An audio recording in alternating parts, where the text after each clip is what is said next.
My name is Lindsay, and I'm a dedicated teacher. I came from a long line of educators, and I believe that teaching is my calling. I love imparting my knowledge to students, and I love being their mentor.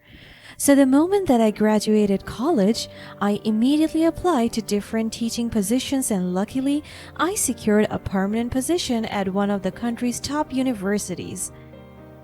My first few years have been a life-changing experience. The overwhelming feeling of living my dream and doing my passion is gearing up my entire system.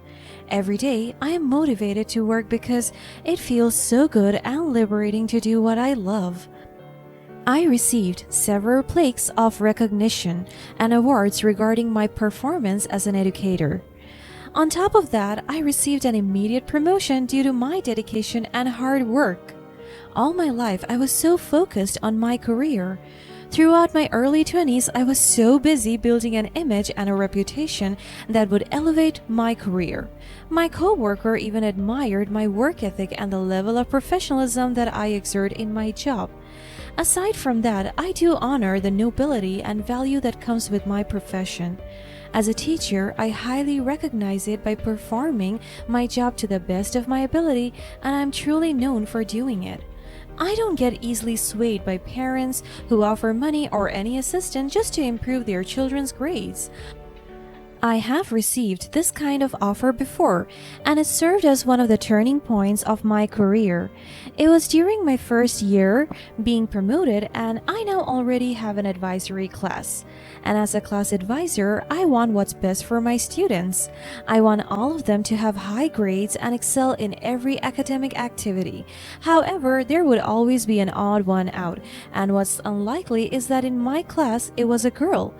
She was lean, beautiful, had a good body, and was a troublemaker. She always ditched my classes and often threw bad attitudes around her classmates, even towards teachers.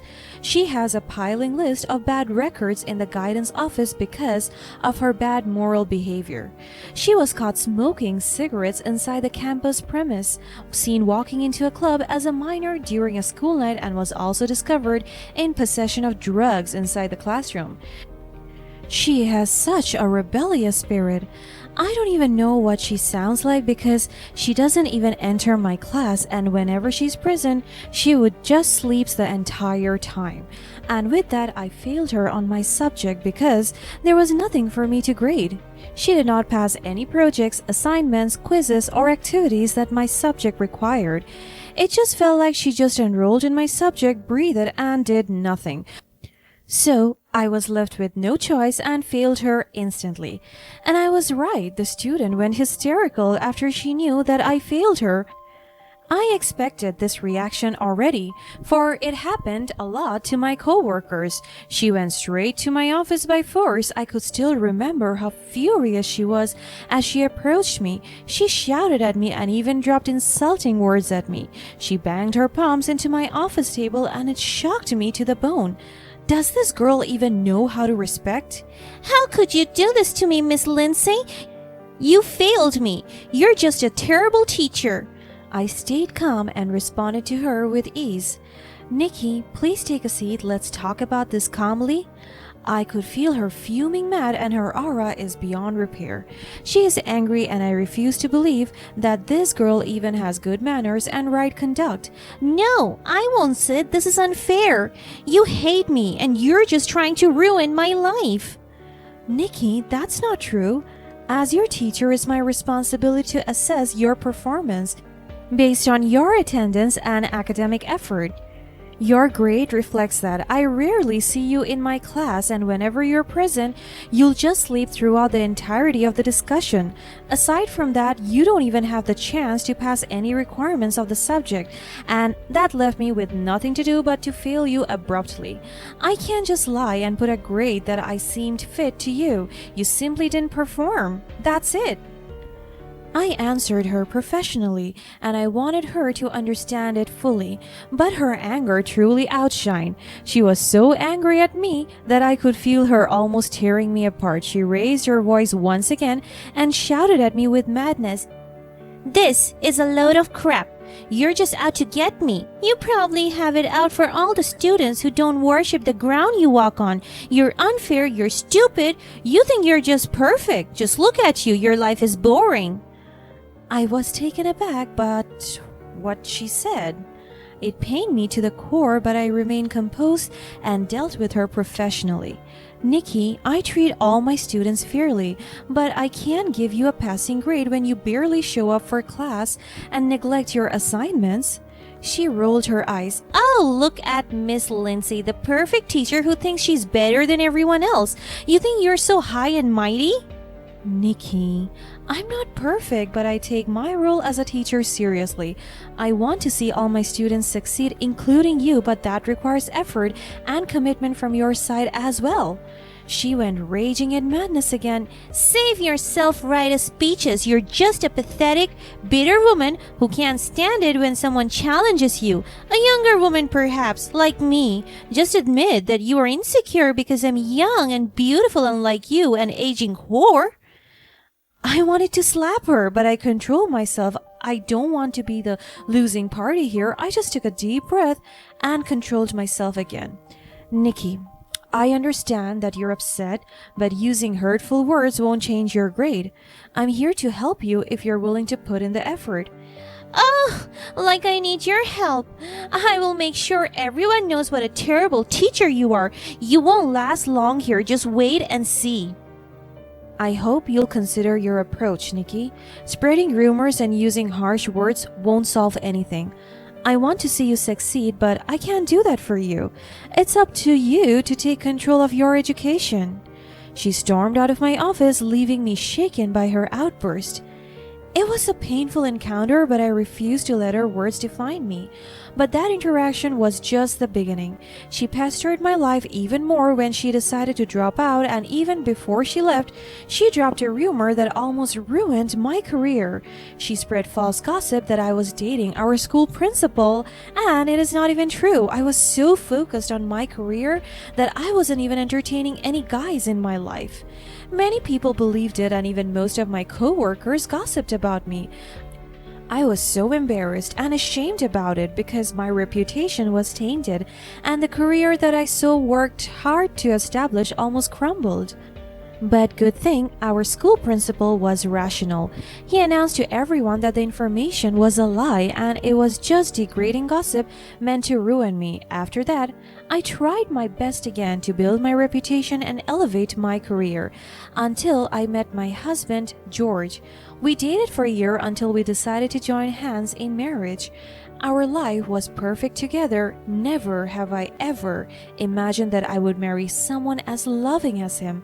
But my life was turned upside down when I discovered that my husband George was cheating on me. Our marriage had always seemed solid, but the signs were there. Late night phone calls, secretive behavior, and a distance between us that grew by the day. My gut feeling told me something was amiss, and unfortunately, I was proven right. And imagine, we are just in our second year of marriage. He grew distant towards me and he seemed cold when it comes to his treatments. And then some of his co-workers told me that he's seeing a young girl at the bar and he would invite that girl to their parties and trips. I was so devastated because they even emphasized that the girl was only 18 years old. She was pretty and seductive. I wanted to confront my husband, but I needed more evidence so that I could freely throw my anger at him with no hesitation. But he did me a favor because one day George dared to bring home his mistress. My heart sank as I saw her and I had to hold back tears of anger and hurt. But as I looked at her more closely, something clicked in my memory and my anger turned into disbelief. Nikki was none other than a student I had taught in high school, the same girl who almost destroyed my career and reputation. It was Nikki. My heart almost skipped a beat as I saw her clinging to my husband's arm. Years ago, she was just in my class. She rarely attended my lectures because, as you all know already, she had a reputation for being a troublemaker and spreading malicious rumors about teachers she didn't like, which happens to be me. And yes, that was one of the most unfortunate events of my career. I became one of her targets when she accused me of having an affair with the principal, which nearly led to me losing my job. But still, I managed to prove my innocence and bounce back even better. But the damage had been done, and it haunted me for a long time. Now, fate had brought Nikki back into my life, and I saw an opportunity for revenge. My husband wanted me out of his life because he doesn't like me anymore because I look like a scarred, ragged, homeless woman. George, how could you do this to me? I never thought you would betray me like this.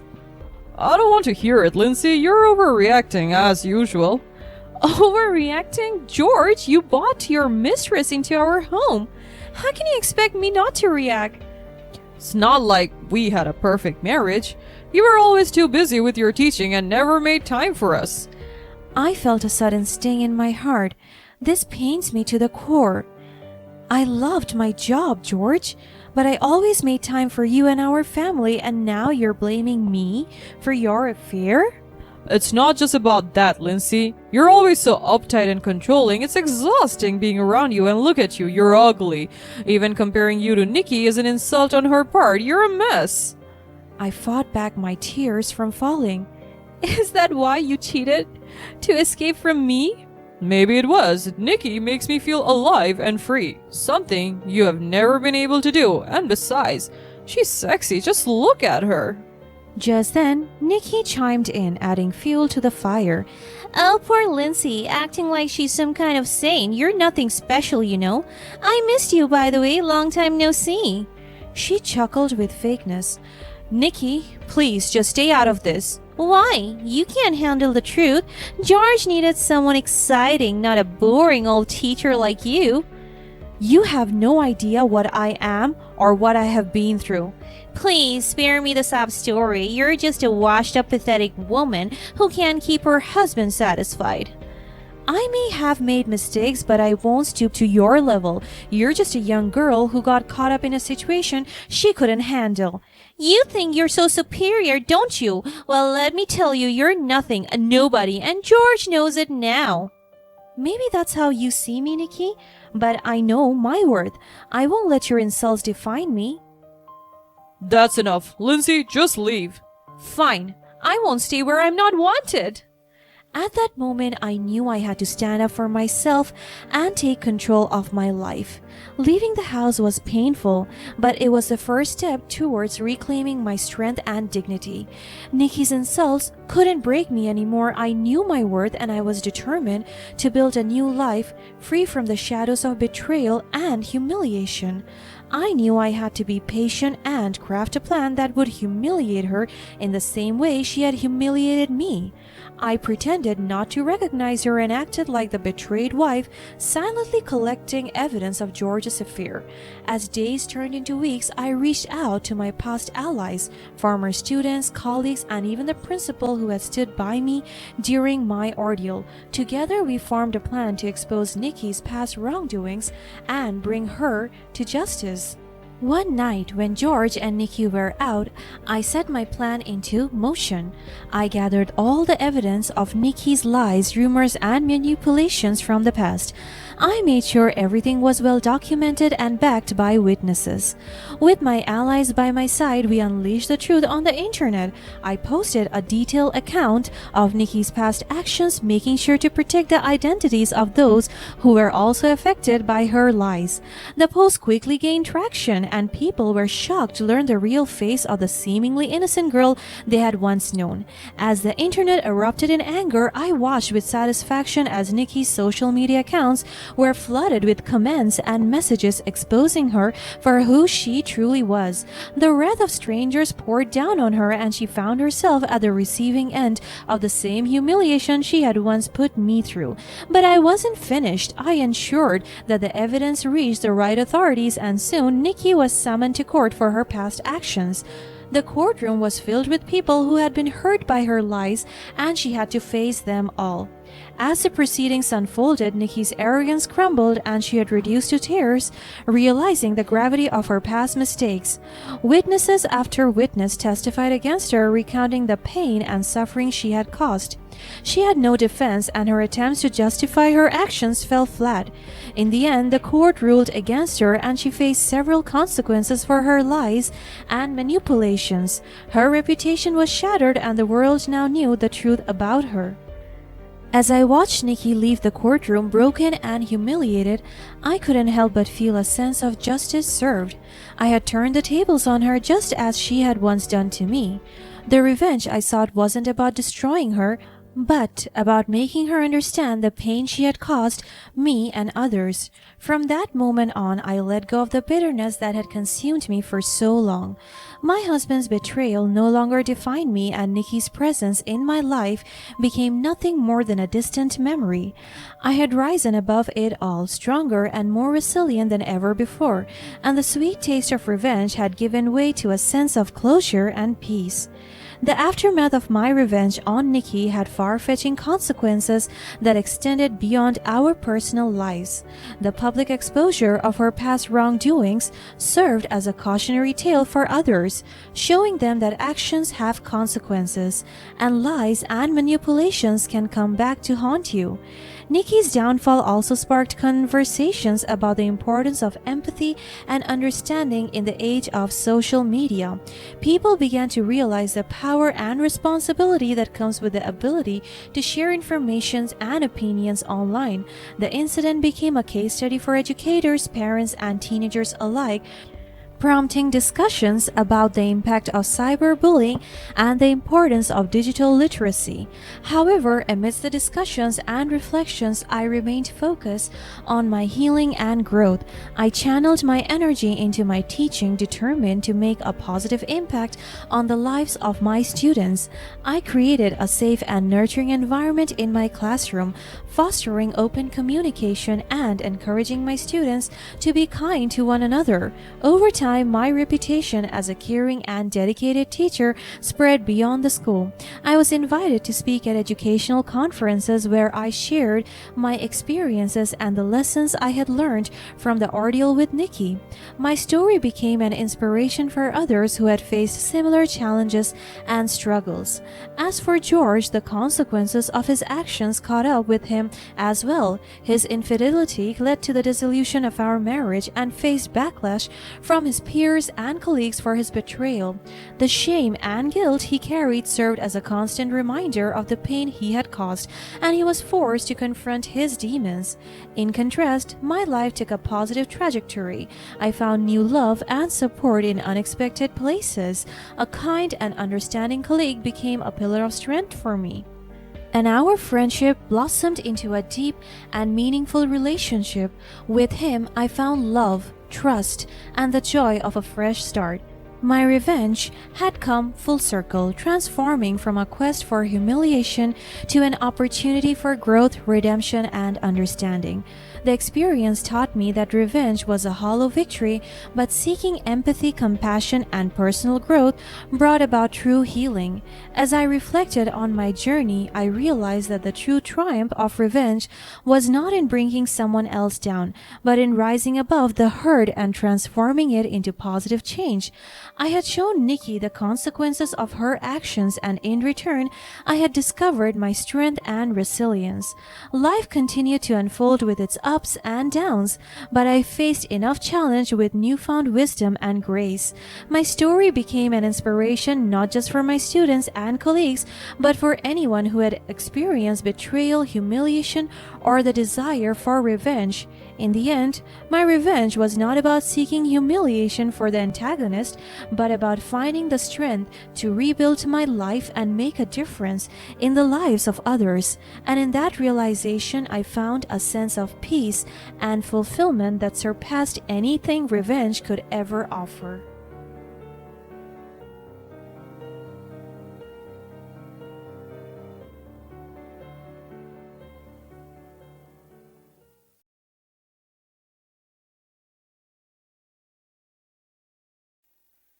Why? Why is Lucy? I'm demanding alimony from you. And the return of money you've been using without my permission.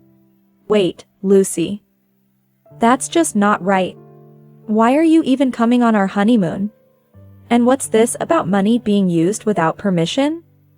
Weren't you the one using Tom's salary as you pleased? I couldn't believe what she was saying. Tom, is that how you explained it? Even though I earn more and have been supporting our livelihood? I am Lucy, a 32-year-old company employee. It may sound self-praising, but I am a career woman working for a very famous large corporation. Ever since I was young, I've been hardworking and competitive, striving to be the best in everything, including studies and sports. Thanks to my efforts, I was able to attend a prestigious university and, following a vigorous job search, secure a position at a well-known large corporation. To outsiders, it may seem like I'm on the elite track. Prestigious universities and famous companies are gathering places for top talents. It's quite challenging to rise through the ranks among them. However, I've continued to polish and improve myself through persistent character and effort. I've been work-focused, but I also got married 2 years ago. My encounter with Tom, my husband, was through work. Tom was in a different department but was transferred to mine due to a personnel change. I am very serious by nature, completing my duties on my own without relying on others, rather taking on a role to support my colleagues. Tom, on the other hand, always keeps a smile, occasionally mixing jokes, fulfilling a beloved role in the workplace through reliance on others. Our personalities are quite different, but I was naturally drawn to Tom's broad-mindedness. I am stubborn and rarely change my mind, but being with him makes me feel softer. He also showed interest in me, leading to dates and eventually a relationship. Our relationship progressed smoothly, and before we knew it, a year had passed, and we were married. Our wedding was attended by many colleagues, supervisors, friends, and family, making it a very happy occasion. Our newlywed life felt very fulfilling. Being working spouses, we shared household chores to avoid burdening one another. We spent our days off together, planning trips and enjoying our holidays. However, about a year into our marriage, our circumstances drastically changed. First, I was promoted. Then, my husband decided to change jobs. I asked him why he decided to change jobs. He said, "With Lucy around, I thought it would be hard for me to get promoted. So, I decided to aim for the top at a different company." I felt complicated. Indeed, being in the same department meant that one of us had to get promoted. I was happy about my promotion, but thinking that it might have taken away my husband's chance made me feel guilty. Men often have a stronger desire for promotion. It must have hurt his pride. He didn't show it much, but perhaps he decided to change jobs because he was hurt. My worries seemed justified as our relationship started to become strained. Despite his job change, my husband's income significantly decreased. My income remained relatively stable, so we didn't struggle with our daily expenses. But considering life plans like having children, saving became unavoidable. Tom's job involved a lot of business trips, leading him to be away from home for about half of the month. The decrease in our shared time was disappointing. And living together while leading work-centered lives made it feel like we were living separately. I shared these concerns with Susan, my best friend since high school. Even after becoming professionals, we would go out for drinks or enjoy shopping together once a month. Susan works at a hospital with a medical administration qualification. She is single and a very close friend I can talk about anything with. When I told her about my decision to marry Tom, she was surprised but sincerely blessed our union. I was also happy to hear from her recently about her new relationship. As such close friends, we can share our worries without hesitation. So, you're drifting apart from Tom. That's tough, especially since it's only been a little over a year since you got married. Yes, it makes me anxious about the future. It'll be all right. I think you two are a great match, and once Tom's job stabilizes, your relationship might change for the better. Why not let him have some freedom and support him for now? Freedom, huh? Perhaps I've been monitoring my husband too closely. Inspired by Susan's advice, I decided to let him do as he pleases. I've been feeling uneasy about his frequent business trips. But I convinced myself that it's all for the sake of advancing his career. Sharing my marital life and daily frustrations with my best friend has helped me find insights and resolve issues. I've been wanting to meet Susan's boyfriend, but our busy schedules and my husband's trips have made it difficult. However, Susan's time to marry has come. When she told me about the proposal, I sincerely wished her happiness. She plans to have a wedding ceremony and then register the marriage, inviting me to the ceremony. Having had a joyful wedding myself, I hoped hers would go well and looked forward to it with pure joy. On the day Susan shared her marriage news, Tom returned from a month-long business trip. He's been away on long trips since we got married 2 years ago. His absences make his return home always exciting for me. I prepared a lovingly homemade meal for him. He missed my cooking during his business trips, enjoying lots of dining out, and he was delighted with my food. After dinner, I suggested a bath to help him relax. While he went to the bathroom, I noticed his phone on the living room table, left behind, which was unusual as he always carries it with him, even to the bathroom. Approaching to bring it to him, a message popped up just then, startling me. I couldn't see the sender's name, but the tone seemed female, complete with heart. Even for work relations, using heart emojis is uncommon. The message read, "This week was so much fun." I've never doubted him before, but his constant travel and attachment to his phone made me consider the possibility of infidelity. I trusted him and didn't think him capable of such actions. Yet, seeing a message suggestive of cheating planted doubts about him in my mind. I wanted to discuss this unsettling feeling with my best friend, but hesitated to bring up such a negative topic during her joyful wedding preparation.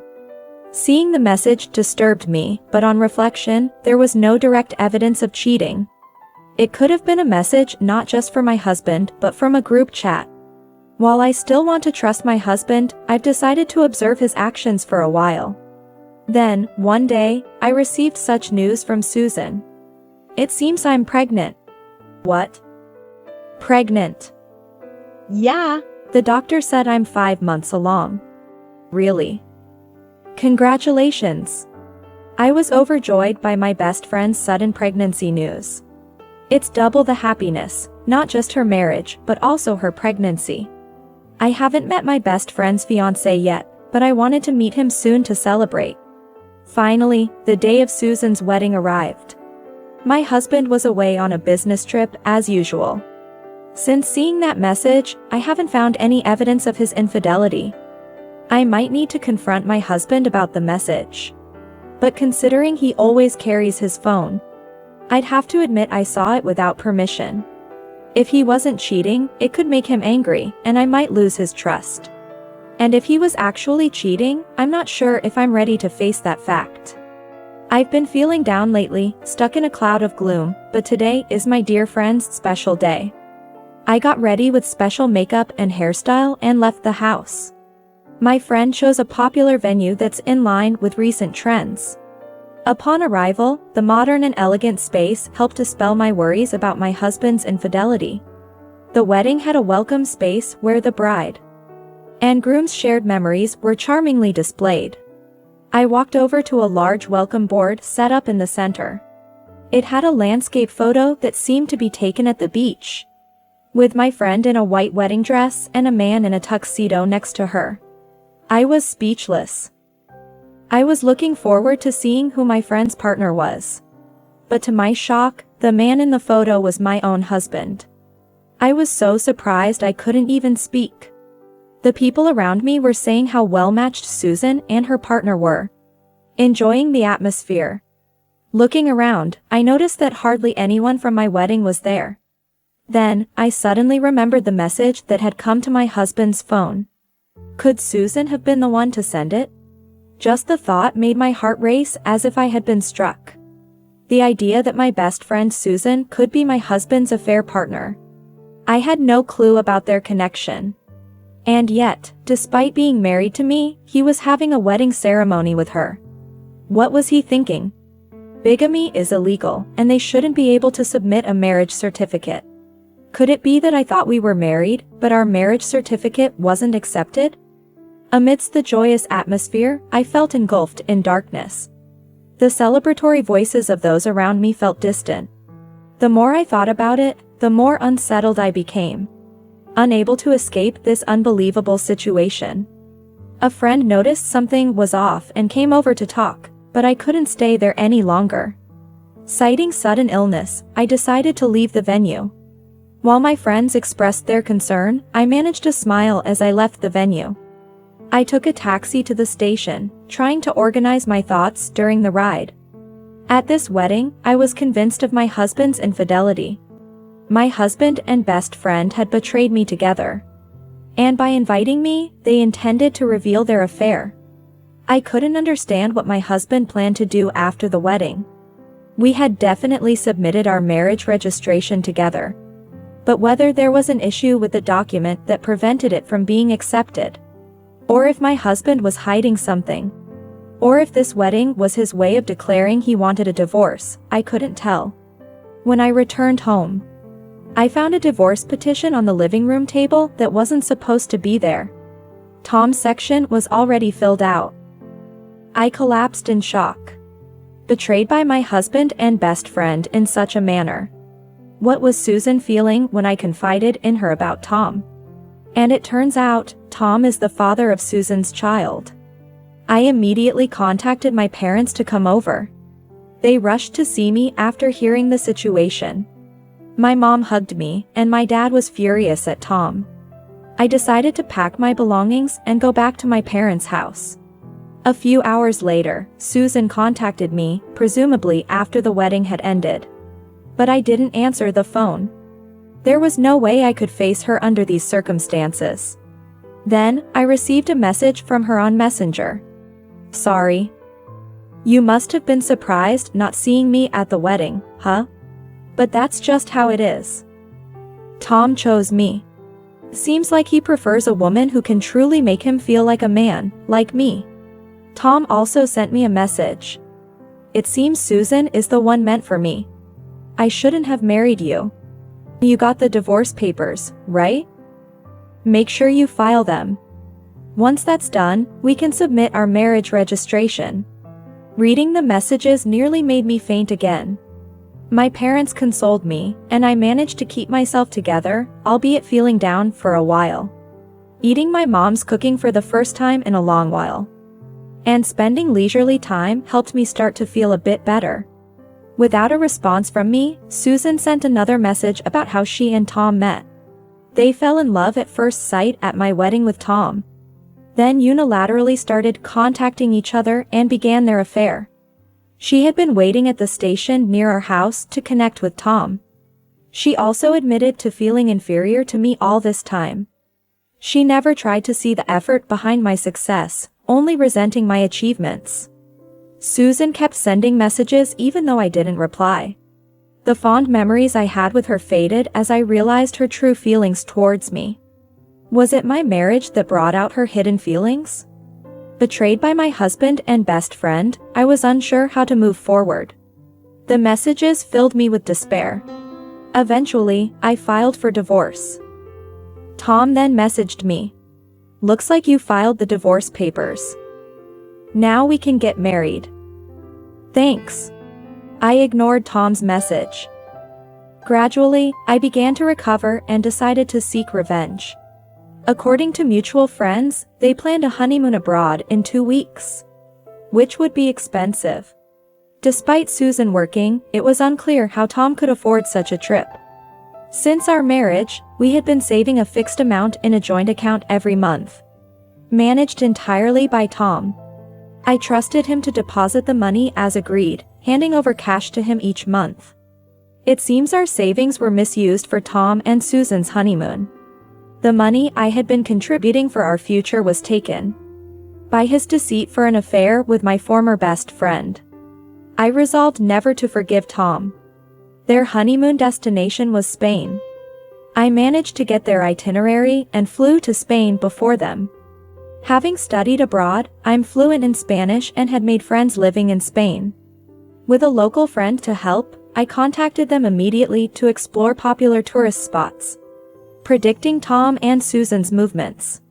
They were likely booked at a hotel popular with American tourists, and sure enough, they appeared. I waited in the hotel lounge and headed to the lobby the moment they arrived. Tom's face drained of color, not expecting me, and Susan was visibly shocked. Why? Why is Lucy here? I'm here to demand compensation from you. And the return of the money you've been using without my permission. Wait a minute, Lucy. That's just not right. Why are you even coming on our honeymoon? And what's this about money being used without permission? Weren't you the one using Tom's salary as you pleased? I couldn't believe what she was saying. Tom, is that how you explained it? Even though I earn more and have been supporting our livelihood? What? What are you talking about? Tom had to change jobs because I was promoted first. And his salary significantly decreased. Change jobs? I didn't know that. Isn't he working at X company? That's in the past. He quit because he couldn't get promoted while in the same company as me. Since then, I've been putting a fixed amount into our joint account every month. But when I checked, it was all gone. So, it was used for this honeymoon, right? As I pressed, Tom's face turned pale. Tom, is that true? Well, never mind. The main reason I came to Spain was to confront you both and ruin your perfect honeymoon.